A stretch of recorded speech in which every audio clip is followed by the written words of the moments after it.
I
want to fuck Beyonce and Rihanna.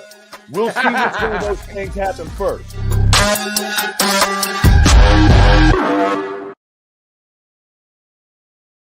Welcome back, Keeper Warriors, ladies and gentlemen. Well, excuse me. We're at Keeper Warriors presented by Cageside.com. I'm Eddie Laws for Kirby. Shooting the shit on a Sunday night, UFC 290 in the rearview mirror, man. It was a nutty ass freaking look. We don't often say that a pay-per-view, we always joke around like, oh yeah, I'm buying it. Like I'm buying that one for sure. But if you bought yesterday's, you got your money's worth. 4 sub 1 minute finishes, 1 title exchange, a hell of a co-main event. What do you call it? The confirmation of the domination of the main event. The whole thing was fucking fire, dude. You got to check it out. Just up the top, what was your favorite fight?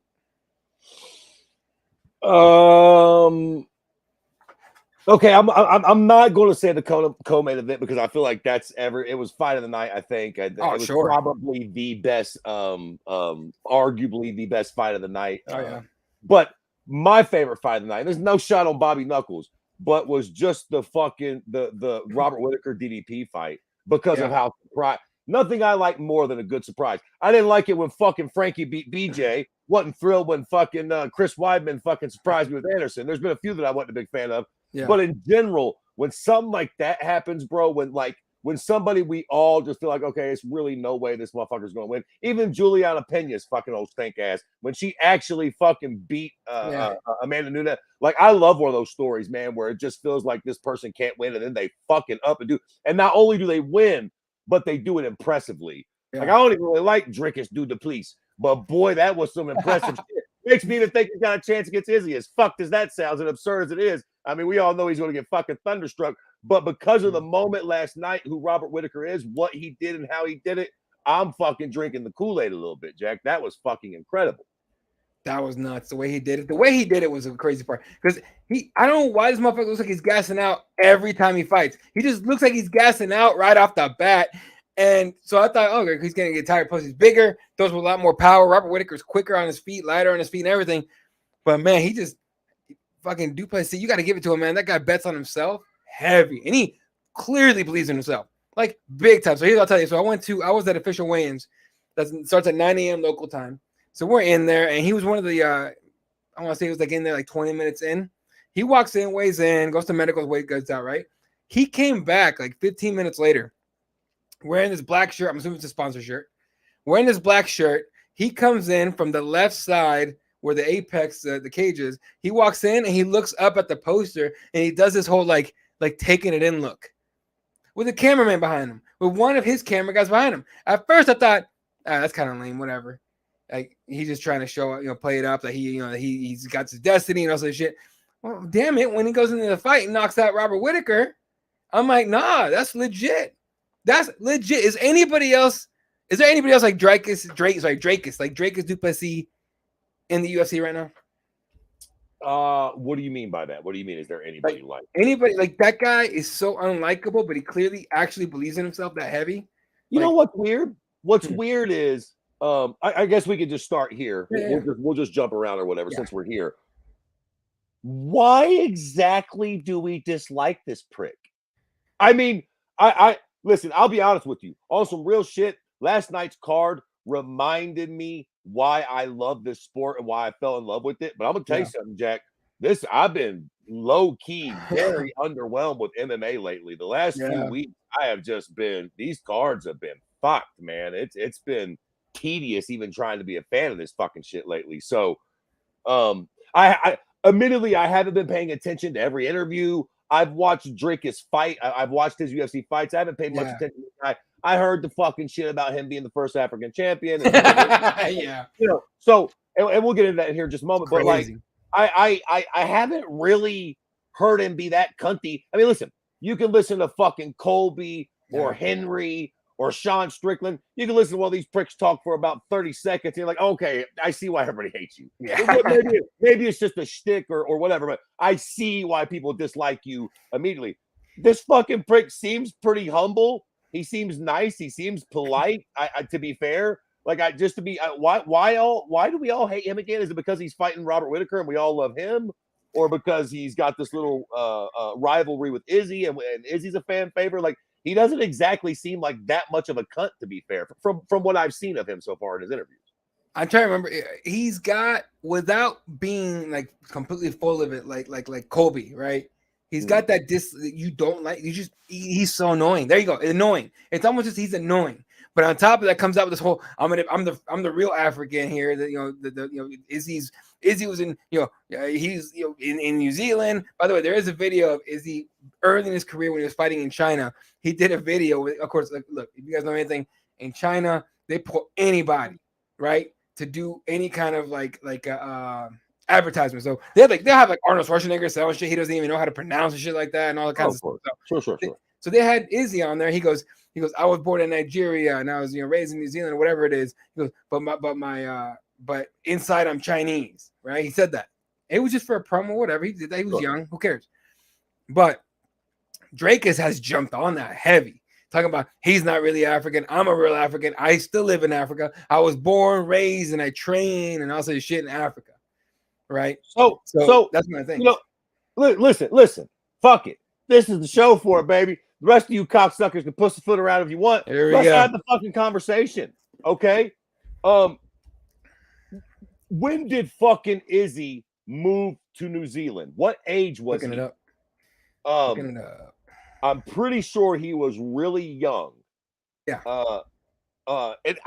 So I don't know, man. This shit does kind of matter. I think this brings up an extremely interesting conversation. And quite frankly, I don't know if there's a right or wrong answer. Quite frankly, I would suppose you are a prime example of that, right? We could do that with you. Your folks were born in Mexico, right? I was too. You are, right. So you came to America when? 92, 93. I was like, how old was you? Oh, dude, like 6, 7. Right. Okay. So I don't know when fucking Izzy came to fucking New Zealand, but let's just say he wasn't fucking 25. I don't think. No. He didn't grow up. Let's be very clear. I'm Team Izzy, you fucking cocksuckers. Let's be very clear though. He did not grow up in fucking Africa. He moved to fucking New Zealand when he was young. He grew up in New Zealand. So we do come to this weird point where it's like, yes, it's easy to say, well, Eddie's Mexican American. Fair enough. Pick one, motherfucker. If we got to pick one. If you don't get both, I don't know, Eddie, what do you consider yourself? Like, how does this cookie really crumble? Is Izzy being a cunt? Because listen, let's be fair. Dricus is clearly European descent. That motherfucker looks as French or as Polish as he can possibly be. Let's be very clear. But if the fucking prick was born on the continent of Africa and his big polar bear cracker ass stays in Africa and fights out of Africa, I don't know what we're doing.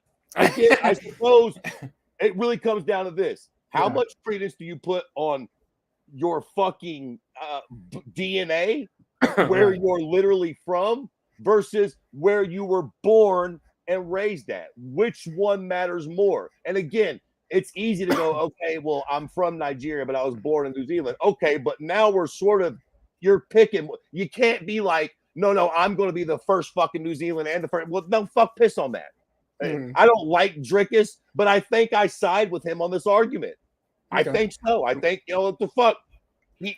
Izzy, bruh, you might be of African descent, but if you don't live and train in Africa, you better move to Nigeria fast if you want to claim that title. I mean, just to be fair. Yeah. No, and I get what you're saying. I totally get what Dricus is saying, and I think Dricus is just doing like the marketing thing, right? But like, real quick, let me get some comments here in a second. But I just think he's pushing it. That's one reason he's saying it. I don't think anyone cares. Like, end of the day, do I care that he's a white dude from South Africa? Can he be African? No. Do I care that Izzy doesn't live in Africa and claims to be African? I don't care either. It's the fights. But to some people, that shit is hype to them, right? That gets them going. That gets them tuning in for the fight. That's what they're doing it for. But let's see real quick. And I got a couple details on where these guys are from, just so since we're doing this shit anyway. Well, yeah. Otis, we did just start about 10 minutes ago, so you didn't miss much. Great night of fights all around. Santiago, ¿cómo estás? Dricus looked great. His grappling is serious, and what a pace he pushes. I thought he was gonna gas, dude. Lawler is a legend. He even fought his tears. We'll talk about that. Dricus fights weird, but seems to be very tough and hits hard. 100% hits hard. I like DDP. The problem is people are so stuck on race nonsense. I don't care where you're from. If you can fight and are entertaining, I want to see you. It's the fight game. He has to be confident. He's damn sure confident. And Izzy looked bad to me. So following the fight, because for anyone that somehow didn't watch the pay-per-view or couldn't see this part, Izzy, there's for like a few seconds before they announced the winner. Izzy, I think, was like talking to Dana, and they had some kind of agreement. Oh no, before they announced him the winner, he was like he wanted to go in the cage. Allegedly, Izzy said he asked to go in the cage. Drake has already come out and said he asked for Izzy to come in the cage. Dana White already said that probably wasn't a good idea, or he hates doing that or some shit like that. But anyway, Izzy goes in the cage, gets in Dricus' face, calls him his African brother, and starts throwing out the N-word. Right? And I'm just like, oh, like, I'm not a fan of that kind of tactic. This personally, I know a lot of people don't care, and a lot of people are entertained by it. Great. Me personally, I don't like it, but I thought it was the way he did it favored Izzy for the fact that Dricus can't say that. He can't say that at all, right? So that a lot of people thought, like Diego said, Izzy looked bad to me. Like that, rub people the wrong way or somewhere, but that is hyping up that fight big time, like big time. So go ahead. No doubt about it. It worked one way or the other. If you don't want to see that fight a little bit more after that, for whatever reason, whether it's because you think Izzy made a fool of himself or whatever, you're an idiot. Like it worked in that regard. Here's the thing, right? I agree. I think saying it was fine. Look, I'm gonna tell you something right now. I don't give a fuck what he says. Izzy was drunk. Yeah, he looked drunk, right? No. Listen, I've been around motherfuckers. Oh, no, I don't. He ain't told me, but I pretty left testicle. He was drinking. He was. I know that look in motherfuckers' eyes and shit. Like I almost bet my motherfucking left testicle. He had a little bit too much drink that. So let's be clear. I think he had a little buzz going. I think he said it too many times. Yeah. Like 2, 3, you would have drove home your point. Motherfucker, you ain't even black enough to say this word in this age, let alone be African, homeboy. Shut the fuck up. But the problem is, I think he had a little bit too much to drink and he just played the motor a little wrong. And after about the 9th time of him saying it, I think everybody was going, ooh.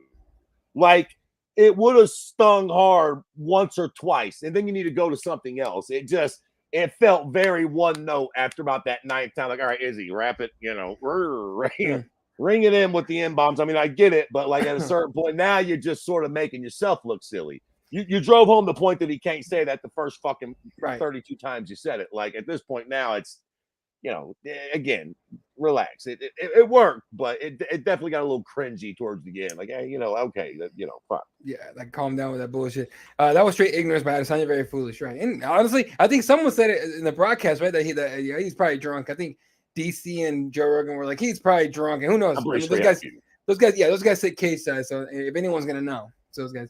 JD says, as we know, Styles makes fights. I had a max bet on DDP. I have another max bet on Izzy when he fights DDP. DDP is way too slow and won't be able to get close to Izzy. And you're probably right. I think so. Again, I think that's completely right. We'll see, though.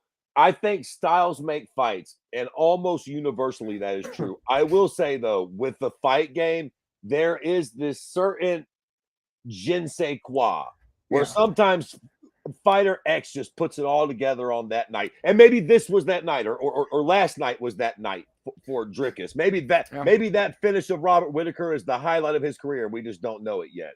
But sometimes weird shit happens. All that being said, yes, the way Dricus du Plessis fights, it seems like Izzy is going to light him up like a Christmas tree. I mean, all that lumbering, towering around, sort of muscling through shit, taking one to give one sort of shit. I feel like that works until you meet a dude like Izzy, and he just fucking lines you up and puts two right on your chin, and down you go like fucking timber. Yeah, that shit is crazy. So, anyway, all right. Fuck, I'm trying to find the shit. Oh, here. So Dricus du Plessis. The du Plessis family were an old French ducal house that became Huguenots. So his family's from France, but he was born in Pretoria, South Africa, right? And he's been there since. But his family is French, and that's why Izzy was saying that we'll do that. First of all, I think he said he's like 36 and me or something like that. Like saying there's 36 pairs of chromosomes in there. It's 23. But yeah, whatever. I'm pretty sure he was a little boozed up on the sauce there. Yeah. But I mean, Izzy, by that regard, what else would Dricus call himself though, man? I mean, that's all he knows. Is he going to say he's French? No. Like, I mean, you know what I'm saying? Like, you would, I guess you would say your people are from France. Motherfucker, I tell you what, if I was born and raised in South Africa, you could bet and it wouldn't be to fucking look black. And because I was born in fucking Africa. Motherfucker, if I was born in Hong Kong, I'd be fucking Asian or from Asia. However you want to fucking cut it. If I was born in fucking China, I know I don't look like these motherfuckers, but I'm from here. Like, I ain't gonna be born in Shanghai and live in Shanghai, and then just because I'm big and fucking white, be like, no, I'm French. Yeah. Fuck? Yeah, no, 100%. So sorry. Izzy was born in Lagos, Nigeria, eldest of 5 children. Relocated to Ghana with his family for 10 months because of I don't know, whatever was going on, and then settled in New Zealand at age 10. And he's been in New Zealand since age 10. Oh, okay. Well, I don't know. I guess he didn't move too fucking quick, but fluent in Yoruba, Nigerian Pidgin, and English. That's wild. Anyway, there you go. So that's either way, it does hype up the fight a lot. It seems like sort of something. Listen, I tell you what, it's a little fuck to be arguing this whole race, country, African thing, but I'll fucking take it. As long as nobody gets their fucking homies involved and starts busting caps and shooting people in front of gyms, as long as it don't go there. Listen, this is the fight game. To Dana's fucking point, this ain't the fucking make your friends feel good game. These motherfuckers are going to get in the cage and beat the piss out of each other. So if these pricks want to argue about who's African or whatever, fucking let them do it for all me. Again, long as fucking crews don't get involved and don't start getting fucking nasty outside the cage, then fuck it. And to wrap this one up, if that title fight does happen and it happens in Sydney, UFC 293 is a short few weeks away, 6, 7, 8 weeks away. Not a lot of time for DDP, so hopefully he's not injured. And Izzy wants to fight, and supposedly going to try and get him on that card. So we'll see what happens here, but more than likely that's the fight that's going to happen. All right, so my favorite fight of the night, and easy to say, Brandon Moreno, 100 punch. Alexandre, I forgot how the fuck they were saying. Pantoja. Okay. That fight, first of all, great fight. Super close fight. I ain't even mad that Brandon lost. But this is a fight where overall was really good. In the first round, Pantoja came out trying to knock him the hell out. Like, that was his deal. He came out throwing heavy, trying to get a knockout. Didn't happen. Brandon Moreno, unfortunately, was able to do enough to win. There was that one card for Brandon, it was like 49-46 that we were all like, what the hell fight were they watching? But Pantoja, new champion. What do you think of Pantoja as champion? What do you think of his fight? Listen, I think he fucking earned it. Yeah. I think he fucking earned it. That was again, I like the fucking Dricus Whittaker fight because of the surprising nature of it and all like that. But this was definitely the best fight on the card. This is probably the best fight I've seen this year. Arguably the best flyweight fight I've ever fucking seen. I mean, this was a fucking really, really, really good fucking fight, man. So, and it puts us in a weird spot because it was so fucking close. I do think Pantoja won, period. I don't think it was a robbery. I don't think the wrong guy won, but it was fucking close. I I feel bad for Moreno because this is his third loss. And the first two weren't really close, but this one was, but it's still the third fucking loss. So it's like, how do you justify? I mean, and look, maybe they will. This was a fucking fantastic fight. But even as Moreno, like that was a good fight, and you still fuck around and lost. Like, some fucking pricks just got your fucking number, man. And I think it's nice to see a little bit of, what was the term, parity at lightweight or at flyweight rather. Seeing the belt change hands. It's been entertaining and fun. The fights have been great. Like, I think it's been a fucking nice, like, bruh, flyweight was on fucking life support a few years ago. What the fuck? Like, I mean, they were flat about to get rid of that shit. And now it's fantastic. This was fucking one of the absolute best title fights this year. I don't know how, because of what I've been saying, I don't know how fucking confident I am with Pantoja's chances going forward. It looks like this division is going to be sort of in chaos for a little while. It looks like it's one of these deals where any one of the guys in the top 5 can beat any other one any given night. So, like, this fight could have very well went for Moreno, to be completely fair. So I don't know if he'll necessarily be holding the belt for a long time, but he fucking earned it last night. That's for sure. Yeah, no, and the thing of, dude, the part that got me, man, and it's like, I grew up with my parents. I got both parents, and I, whatever you want to say about that. But, dude, when he looked at the camera and says, "Dad," he was like, "Are you proud of me now, Dad? Are you proud of me?" It's like, holy shit. Because he said, what he said before that was my mother took care of me and my brothers. And then he says, "Dad, are you proud of me now?" Like, I don't know his story, but now I want to know. Because he was just like, Dad, you're proud of me now? Dude, that's heavy. You just won a title. You won the world title in a hell of a fight. And that's what you said. You could see the pain in Homeboy's face. Like, his eyes, you can see the pain in his eyes. That broke my heart, man. I'm happy as fuck for him. Not just because, I mean, look, it's a great fight overall. You didn't hurt my feelings. I know my guy lost, but still. Like, I was cool with it. I was like, hey, man, it happens, man. It's fighting. But at least he didn't get smoked. No, you know what he I mean? Didn't get smoked. He didn't get smoked like that. He didn't get smoked. He didn't get robbed. We're good. No, yeah, right. Yeah. Fair, it was fair and square. Right. But man, when Pantoja said that, I was like, holy shit, this motherfucker about to make me a fan.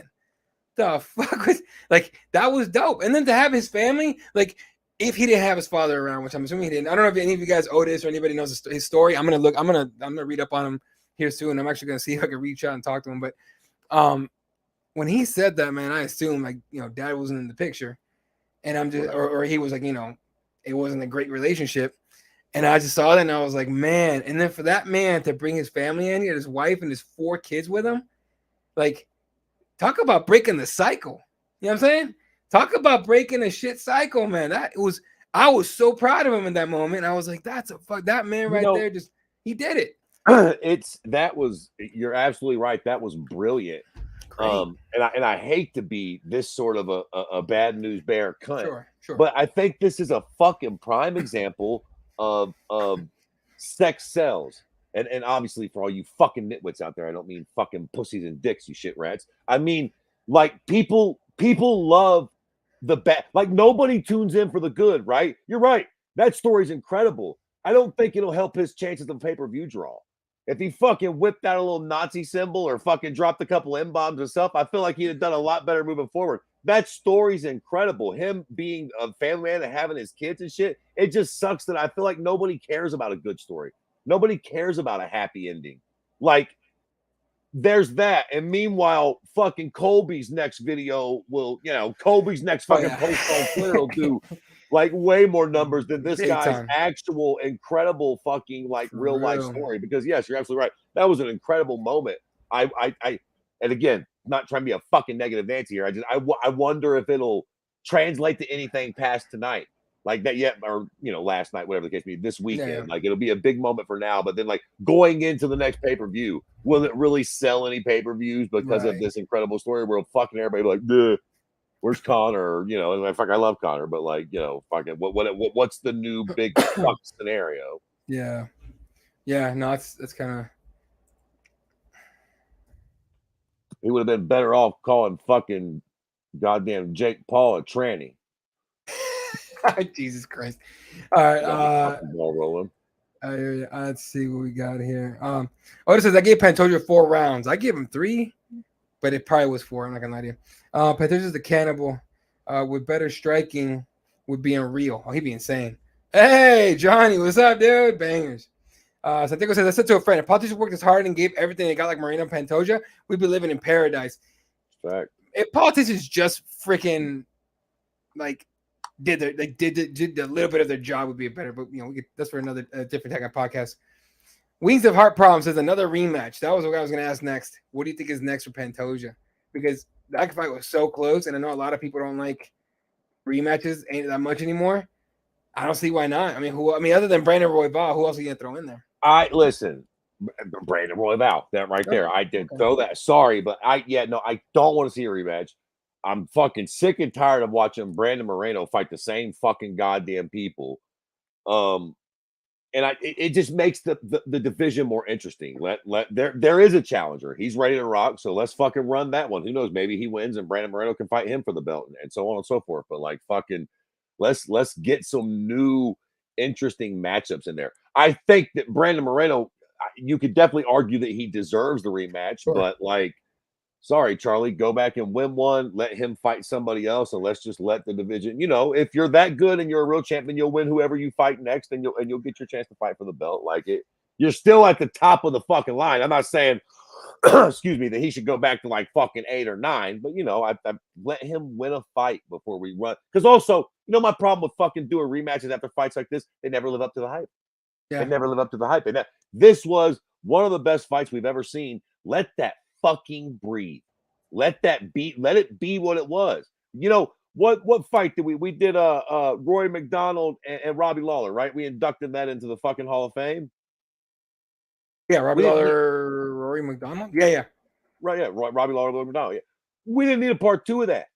That was one of the best fights fucking ever. Easily. And you can bet your sweet tits if they ran it back, it wouldn't have been that good.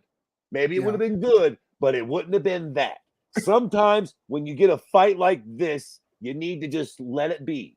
Every fucking movie don't need remade. Every fucking song don't need remade. And every fucking fight don't need an immediate rematch. If they get that rematch and we get this shit a couple years down the line, then fucking A. If they keep winning fights, then it builds up. But don't do it again so fast. We don't need to. That was fucking fantastic. Let that breathe. This ain't the WWF. We're not going to get that again because that's just not the way it goes. Cocksucking MMA gods don't work like that. They fuck us royally, regularly. We got lucky last night. Make no mistake about it. We all got lucky last night as fans. Usually the nights don't go like this. For all you pricks that have been watching as long as I have, or fuck the last 3 weeks, usually this is not how the cards go. Let's just fucking count our blessings and move on for fuck's sakes. Yeah, no, 100%. No, fucking, let's see. Darby says Batman from Mexico. Yeah, one for 5, unfortunately. Yeah, it happens, man. Anytime they load up a card with a bunch of the same people, it's like that's how it goes every fucking time. And listen, to be fair, the damage has been done as far as Mexico. We here with it. Like, yeah, Yair lost and Moreno lost, but first off, they both did really well in losing efforts. They both the flag has already been planted. If you think because they lost last night that the hype is dying in Mexico, you're fucked in the head. It's done. The young Mexican kids that are training MMA, they didn't fucking stop training because of last night. If anything, it might have made the fucking spark down there more because they're like, okay, you know what I'm saying? We're here. We can do that. Man, it's a little motherfucker in Ireland training right now because what they seen Conor do 10 years ago. That shit don't go away. You just need a motherfucker to get there. Once they see Moreno get that belt, once they seen Yair get in that position, they're already there. This shit ain't gonna stop nothing. Ain't gonna slow nothing down. Yeah. No, 100%. Let's see here. Don't blame Colby, blame the fans. About what? Oh, about the shtick? I think it's 50-50. Yeah, you're right. You're right. I'm not blaming Colby. I'm not blaming Colby or Henry. You're right. The fans, again, it's just everybody. Even like in the news cycle, don't nobody want to hear about the little puppies being born. We want to know about the next COVID. Who caught AIDS? Who slapped who? Did Chris Rock get stuck again? Like nobody wants to hear about the good shit. And yeah, you're right. That's us as fans. We're the ones that champion the garbage. But I mean, what are you gonna do? I shouldn't even be complaining about that. I hate people like that. You know, people are fucking stupid and fucked in the head. You shouldn't be surprised at that. So, no, 100%. Another question. Let's talk about this. How long until Robert Lawler comes out of retirement? I buy it, dude. I think he's done. I don't. There are certain people that Dana White just has on a different sort of list, and like I feel like Dana White has a different relationship with. I feel like Robbie's one of those guys, and I guess maybe I could be wrong about that because I also thought Chuck was one of those guys, and then he boxed Tito fucking 13 years later. So I think Robbie will be done for a little while, at least. I don't know. I'm going to say he stays gone. I also think that Robbie, I could be wrong, but I don't think he loves to fight. I think he likes competing and he likes getting money, but you know, I don't, it doesn't seem like he really loves to compete or fight like that. So I feel like he'll be all right to just go away and to chill, maybe open a gym or whatever the fuck. Like, you know, some people do it. Carlos Condit ain't fucking fought in the month of Sundays. Like, some motherfuckers do just retire. I think Robbie might be one that stays gone. Yeah. No, I don't think he comes back. I think it's one of certainly not the MMA, right? Well, yeah, for sure. Maybe some boxing shit, maybe. But I think the only thing he would do is boxing. Honestly. Maybe, yeah. You know what I'm saying? Like, sorry, my daughter's texting me. Anyway, so yeah, I don't think he comes back. I think he's legit staying out of it. I mean, he said he's in the media today. He was like, "Dude, I just like it feels good to train for fun. That's all I want to do, right?" And you know, I'm sure he'll come back and do a grappling tournament, maybe a boxing match. They pay him enough money and all that. You know, he and you know, this is right here. Robbie said the training he fought of love with, but he still is fighting. Yeah, I mean, training when you have something like a fight coming up, the stress and all that coming with it, that's rough. But just getting with the fighting is like the easy part. A lot of fighters that get up there, are the same way. I mean, shit, Robbie Lawler stopped sparring years ago, right? He's the one that stopped sparring, or was that somebody else? You remember? Like, it was like a big story about that. I think it was him. Yeah. Yeah. So a lot of people, to be fair, have stopped sparring over the last 5 years or so. A lot of people have sort of fell into that camp of like, we definitely don't spar hard anymore. Which is smart, like to not spar hard anymore, unless it's Sean Strickland, who's already he might have been Cowboy who said that too, though. Yeah, Cowboy stopped sparring too.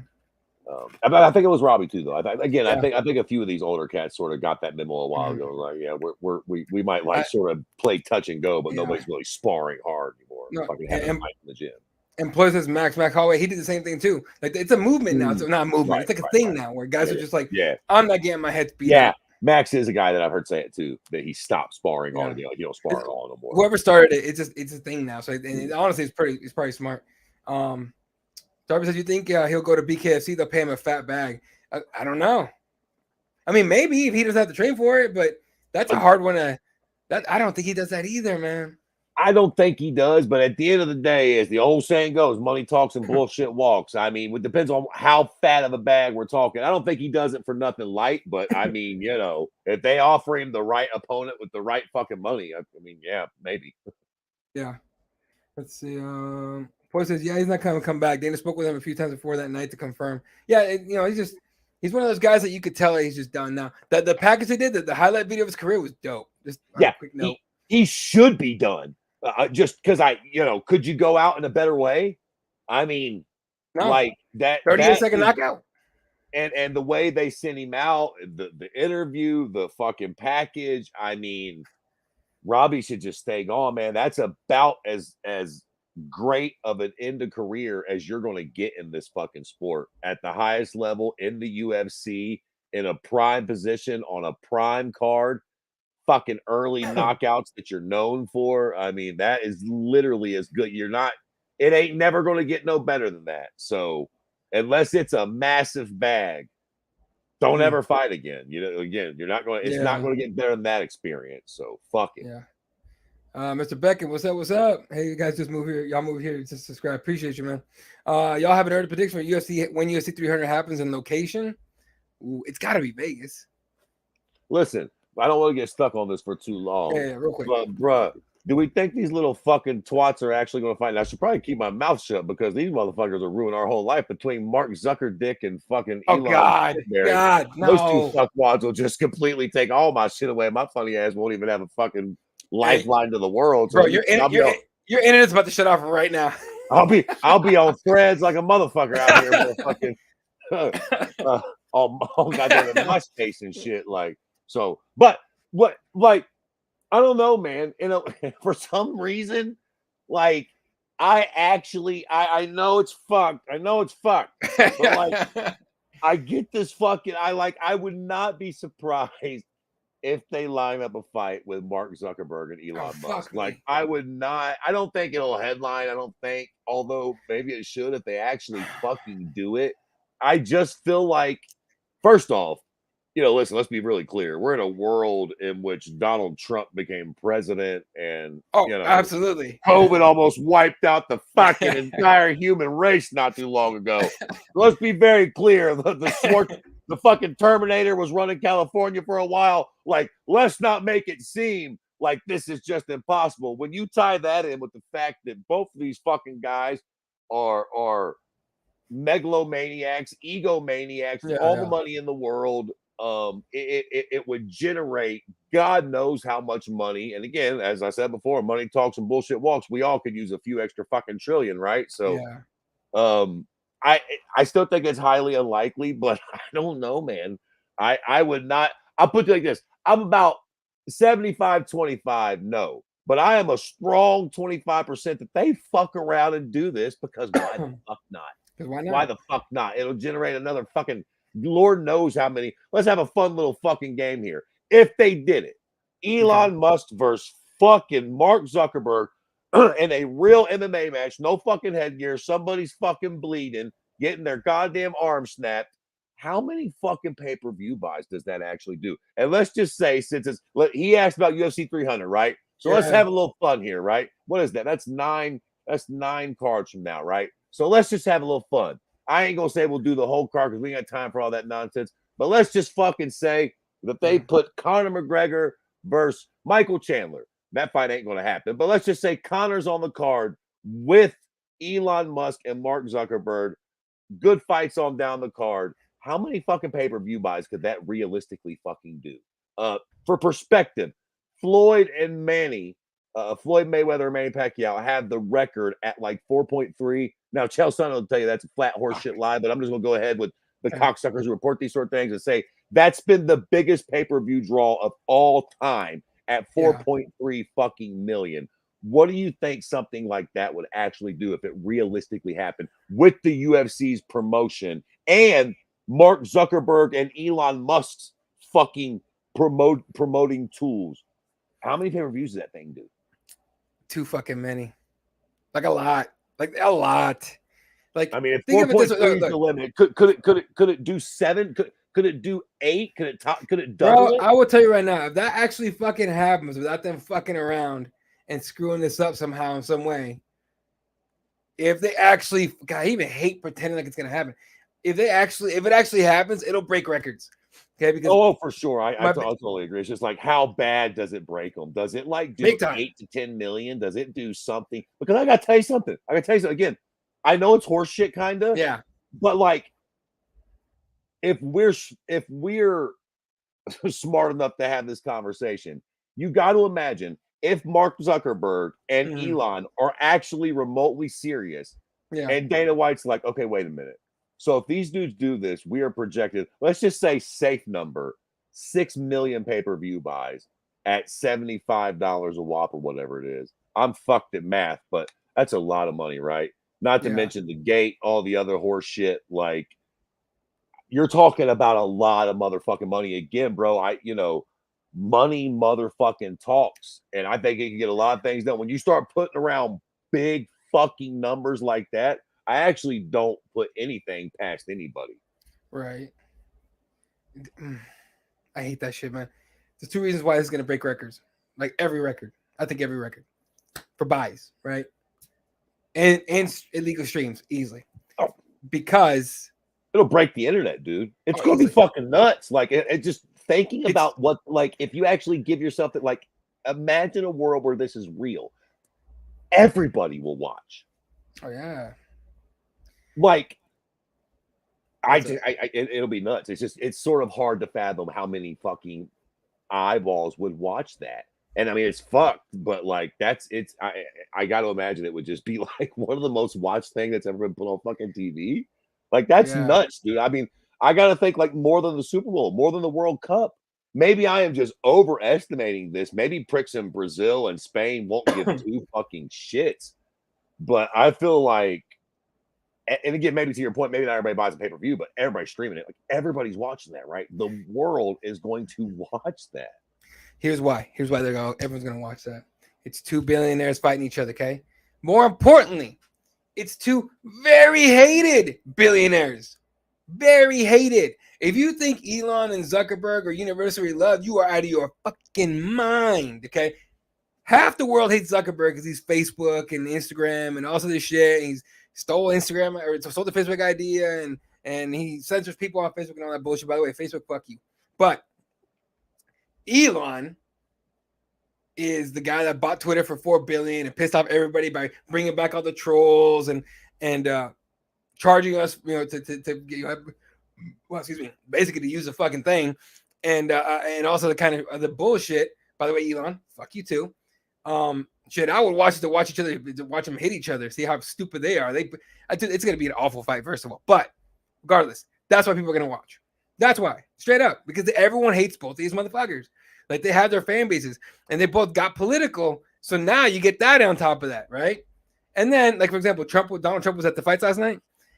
You'll get Trump showing up for Elon. You'll get, I don't know who you can show up for Zuckerberg, but like the fucking big names will come out. Like, it's gonna be nuts. If that happens, it's gonna be nuts. It's gonna be a goddamn circus. And all Dana White sees is dollar signs. So I think if those two guys are serious about it, and Ploy makes a really good point. I would only be surprised if at the time he would have to commit. Zuckerberg's already committed at the time, by the way. He's been training. Right. And like he's competed jiu-jitsu. He's competed in tournaments. He had to sneak in, but he's competed in tournaments. Elon ain't done shit for shit. All right. And I know GSP came out and said, like, oh, I was working with Elon and he's stronger than the average man. What does that even fucking mean, GSP? Come on, dog. Relax. I know you're hyping up your boy. He's hyping up his boy, but cut the bro. Out. I'm blown, and I am just living in an alternate universe. But I just had a crazy thought. Can you imagine if Elon just came out on some straight WWE shit, like, yo, Mark, I'll fight you, homeboy, and check this out. Whoever wins takes all. If I win, I want Facebook and Instagram. If you win, you can have Tesla and Twitter. What you think about that? Let's fucking get some. Well, I swear to God, that'd be crazy. I'll low-key be hype as fuck if he did that. Like, let's go, Elon. Everyone says Elon's a super smart guy, and I don't buy that personally.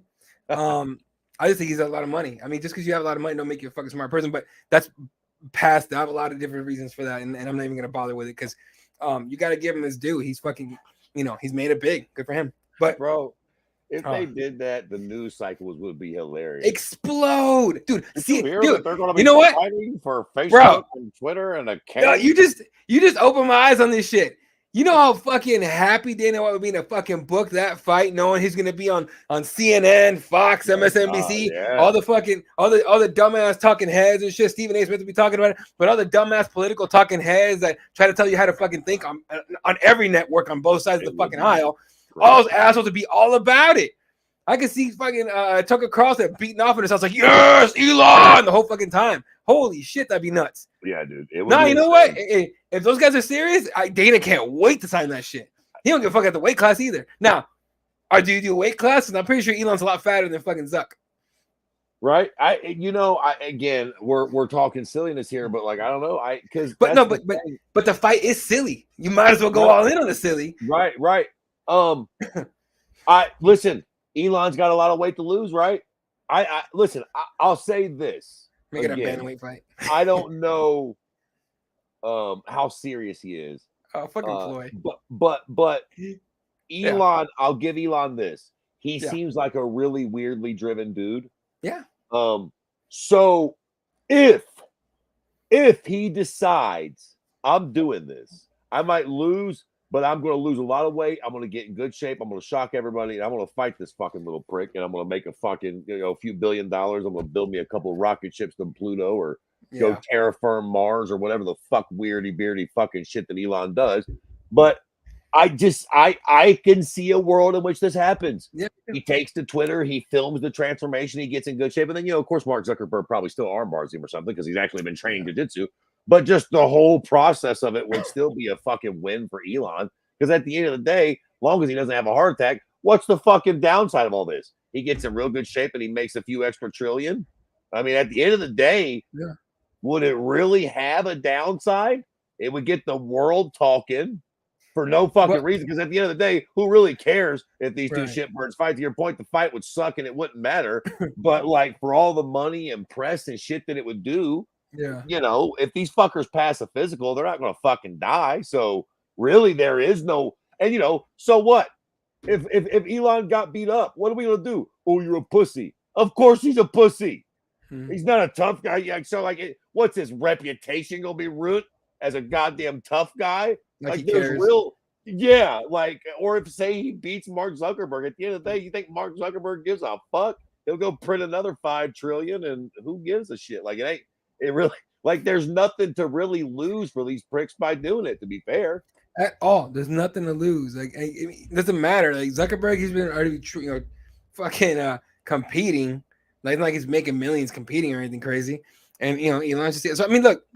And I'm not gonna lie to you, I had not talked or thought about this seriously ever till right now. Till I thought, and you got me convinced that this shit's gonna fucking happen. God damn it. UFC 300, that was the original question. Now I don't know. Let's just say I don't know when or where. Look, Madison Square Garden. They're gonna do it in New York. Madison Square Garden. If they do it, they're gonna do it the biggest, and they'll sell out the garden, and it's gonna be fucking pandemonium in New York. It's gonna be fucking dude. The security you need in that place, it's gonna be crazy. Hey, watch Zuckerberg's gonna be like, I want to do it in the metaverse. Like, shut the fuck up. Anyway. Insane. All right, let's catch up with some comments. We're not even gonna get to fucking talk about everything we want to talk about. I don't even care. This has already been fun as fuck already. Yep. Let's see what we got. Oh, it is 300 has to be big. Ronda Rousey versus the women's bantamweight champion. That would be interesting. Leave Ronda alone. No, you know what? Yeah.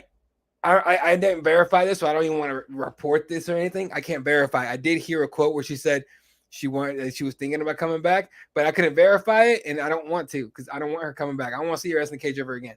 But she's done with WWE apparently. Apparently she's done wrestling. You know what I wouldn't mind for the women's bantamweight division, since I wouldn't mind a good old fashioned tournament. Yeah, a tournament if they can like gear it right and give the right stories or something. We need something to reset some interest in that division a little bit, man. Because if Juliana Pena just fights Holly Holm against the belt, I don't want to see that. It is, and I guess it'll work. It'll get the belt in somebody's hands, but I'd rather do a tournament thing and have somebody win 2 or 3 fights to get that belt, so we feel like they really earned it. Yeah. Shit. Let's see. All right. So. I don't want to see her. I don't want to see her for shit. I don't know about you, but I don't want to see her for shit. Tournament would be dope. Tournament was dope. Plus now there's a thing where Elon's suing Zuckerberg for his new app Threads, a competition with Twitter to have with his fire. Yeah, he sued him, but he's like, I'm not really sure what the base of his lawsuit is. Like, he hired a bunch of guys Twitter fired. Like, y'all fired him. What the fuck what you mad about, bitch? Like, whatever. Anyway, I don't know the ins and outs. Biden versus Trump would be the only bigger pay-per-view. Dude, I mean, you'd get two old ass white dudes fighting each other. They both die. Well, it'd be heart attacks on both corners. The only problem is for sure Biden won't survive. Trump's fucking thunder striking Biden for sure, and he's probably going to die. So here's the thing: it's going to be this: Trump swinging and probably missing without even trying.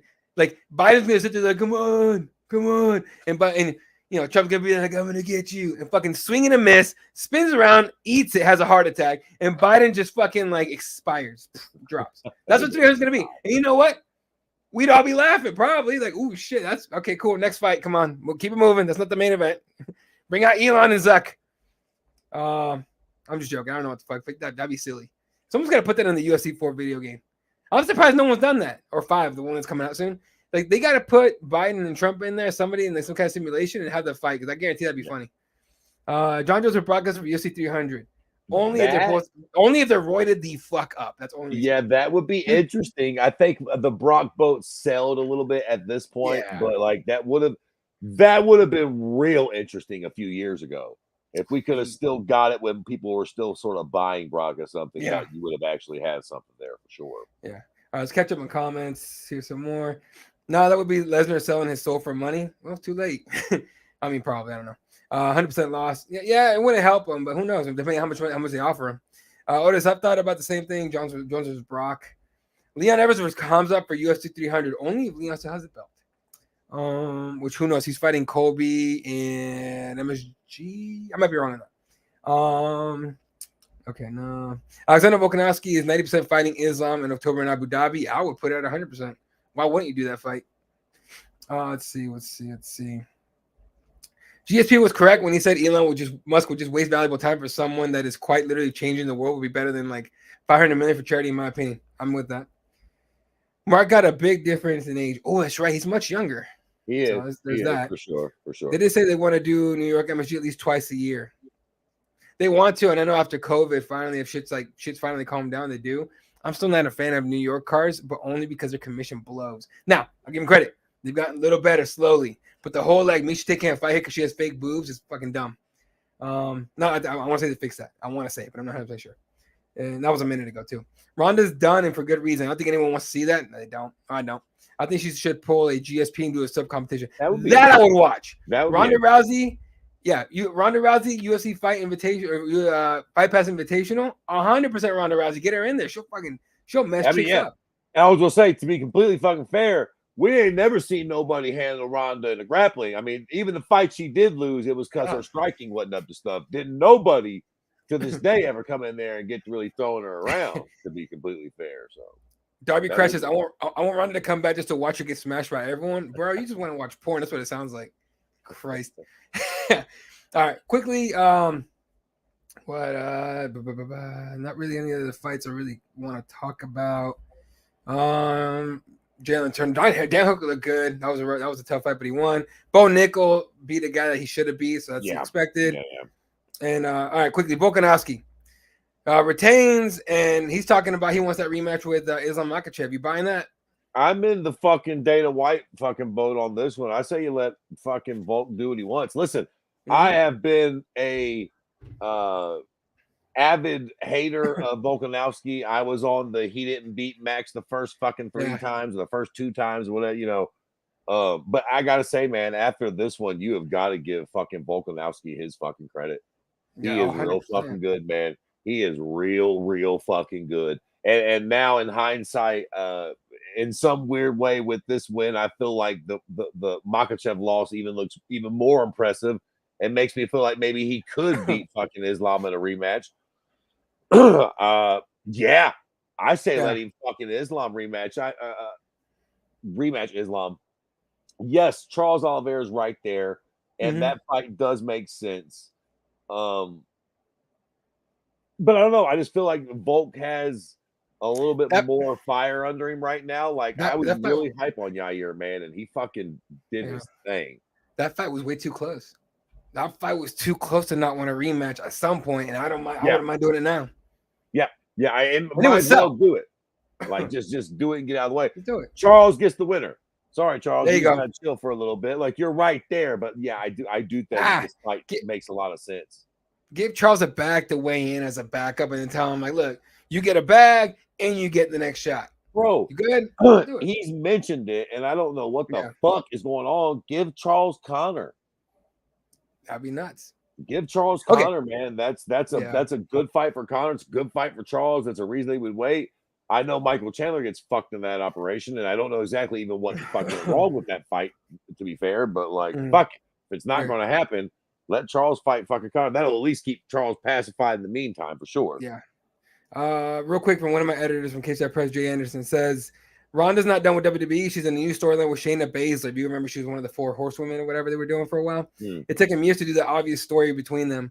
I also don't watch. Also, I don't watch WWE. I also don't watch WWE, but it's been in the news. There you go. So Ronda's not done yet. Who knows what's gonna happen with that? I just don't want her to come back. Oh, here's this one: Volkanovski versus Leah Tupuria. If they don't do Islam, that's the fight. That's true. That's true. That's true, and that is a good fight. That is a really good fight too. All right, and then last comics we got to go. Dan Hooker's the only fight I've seen walk in a blonde and leave the octagon a redhead after the Turner fight, and the head kick he took was unhuman. I can't believe he just ate that. Yeah, he ate that like lunch, crazy, and kept going. Fucking head kick, dude.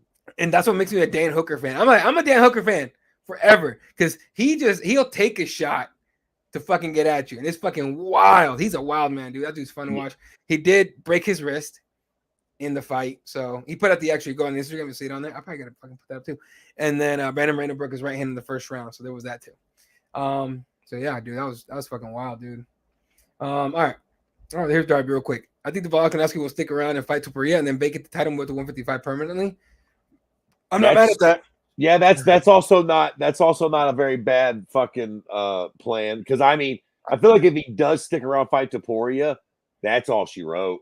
I mean, sorry for Max or whatever, but like, there's just, if he beats Illy, that's it. Good time to move on up to 55 for sure. But to be fair, it seems like Volk's going to chase that fucking 55 fight. Although that, I don't know, there is a challenger at 55 too. Although Oliveira did get fucking smashed by Islam, and Volkanovski actually had a really close fight with him. If you want to sort of weigh that into the decision-making factor too. Yeah. All right, my prediction on that one: Volkanovski will shoot for a fight with Islam Makhachev, want to be champ, and then drop the featherweight belt. I think that's what's going to happen. So, personally, I think that's what he would do. All right, anything else you want to touch on before we get out of here? No, not really. I mean, there was a bunch of shit that happened. One more thing, very quickly, because it took him forever to get this shit done. This fight right here is happening. John Jones, Stipe Miocic, Madison Square Garden, November 11th. Oh, I didn't see that. Oh, okay. So I'll tell you how it went down. Okay, they didn't announce it. No one broke it. The UFC announced it. They did it. So you remember UFC 200, that whole shit with Ariel? He got credits taken away, crying on fucking the internet, talking about his career's over. Because he broke the Brock news. They keep this one hushed. Okay, we're at the 30th anniversary Q&A panel. They go through that whole thing, and then right before ceremonial weigh-in start, they play a video and Dana White pops up, and I think he's about to talk some Power Slap shit. Oh, by the way, I went to Power Slap. Damn. But anyway, I'll talk about that just real quick in a second. But video pops up is Dana White, and he's like, we have an announcement in a big fight. John Jones going to defend his heavyweight title. All of us in the media, in stage, we're like, we all froze, like, huh? Okay. Who's going to be? I thought it could be Sergey Pavlovich. Lo and behold, Stipe Miocic finally agreed to the fight. Happening in November, Madison Square Garden, greatest heavyweight of all time against the greatest mixed martial artist of all time. Chef's kiss on that one. Who do you think is taking that one? Yeah, listen, John. I mean, if John fucking Jones has a fight, he's the favorite. I mean, 100%. I'm sorry. At this point, it doesn't fucking matter who you are. Matter of fact, I don't give a fuck. You can take a pool stick in with you. John's still the favorite. He's still gonna mess you up. I don't give a fuck. John Jones, and now that he's a heavyweight, literally, there's nobody on earth that I would not now. To be fair, Stipe's crafty. He's a fucking veteran. He's big. Sure. We still haven't really seen John take heavyweight power. I mean, he just walked through Cyril Gane. So,